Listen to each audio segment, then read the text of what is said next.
तो यूक्रेन के 4 इलाकों में जनमत संग्रह के बाद रूस आज आधिकारिक रूप से इन इलाकों को रूस में शामिल कर सकता है। क्रेमलिन के प्रवक्ता ने खुद इस बात की जानकारी दी है। इन इलाकों में 23 सितंबर से 27 सितंबर को जनमत संग्रह के लिए वोटिंग हुई।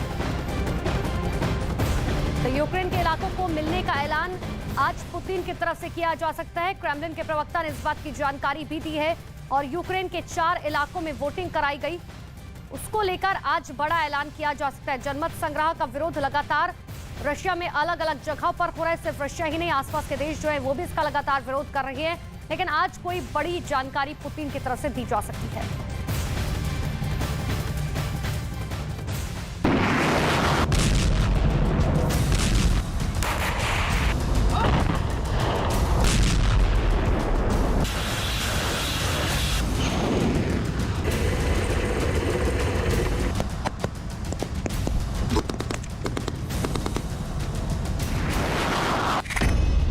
पुतिन का खंड खंड यूक्रेन प्लान।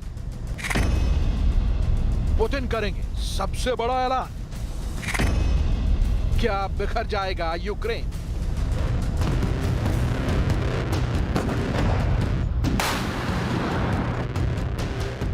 यूक्रेन के लुहांस्क में रूस की सेना ने प्रहार किया, तबाही मचाई और बड़े इलाके पर कब्जा कर लिया। कुछ यही हाल रूस की सेना ने डोनेत्स्क का किया।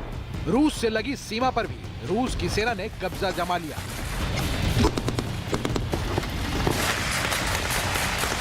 ज़पोरिज़िया से भी भयानक बर्बादी की तस्वीरें सामने आई। यूक्रेन और रूस की सेना में भीषण जंग हुई और बड़े इलाके को रूस की सेना ने अपने कब्जे में ले लिया।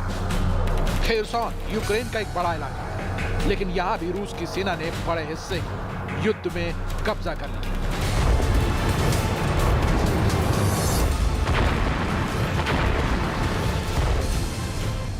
लेकिन पुतिन का प्लान इन इलाकों पर सिर्फ कब्जा भर करने का नहीं था।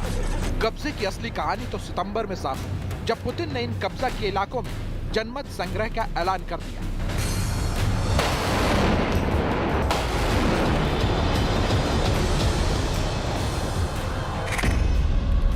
जिसके बाद 23 से 27 सितंबर तक इन 4 इलाकों में मतदान कराए गए। 5 दिनों की वोटिंग में यूक्रेन के इस 15% इलाकों में 40% वोटिंग का दावा किया गया, जिसके बाद रूस ने दावा किया कि उसके पक्ष में वोटिंग हुई है।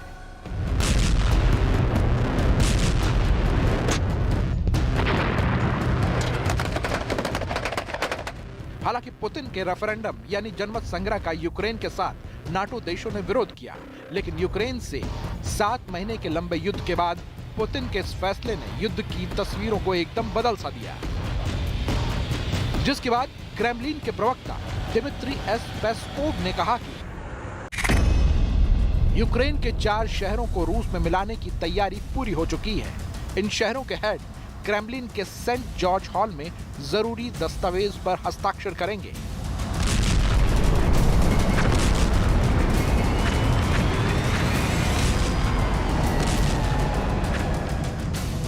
रूस ने साफ किया कि उसने यूक्रेन के 4 इलाकों में जनमत संग्रह के बाद फैसला लिया है, लेकिन एक बार फिर अमेरिका और पश्चिमी देशों ने इस फैसले का विरोध कर दिया।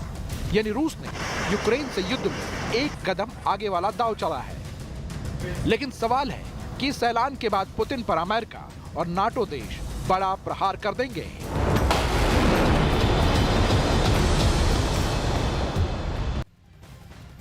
तो पुतिन ने यूक्रेन, अमेरिका और नाटो देशों के विरोध के बावजूद यूक्रेन के 4 इलाके डोनेत्स्क, लुहांस्क, ज़पोरिज़िया, खेरसॉन पर कब्जा किया। इन इलाकों को रूस से मिलने के लिए जनमत संग्रह कराया गया। अब आधिकारिक रूप से इसे रूस में मिलने की बारी है, लेकिन इसे समझना होगा कि पुतिन का यह फैसला आखिर क्यों आया। तो देखिए, पहली बड़ी वजह तो यह है कि पुतिन अपने इस फैसले के बाद दुनिया के सामने इस यूक्रेन पर जीत की तरह पेश करेंगे। दूसरी सबसे बड़ी वजह यह है कि इन 4 इलाकों पर किसी भी तरह का हमला रूस पर हमला माना जाएगा। और तीसरी वजह यह है कि अब पुतिन इन 4 इलाकों में परमाणु हथियारों की तैनाती भी कर सकते हैं। चौथी वजह यह है कि वो इसके जरिए अमेरिका और नाटो देशों को कड़ा संदेश देंगे।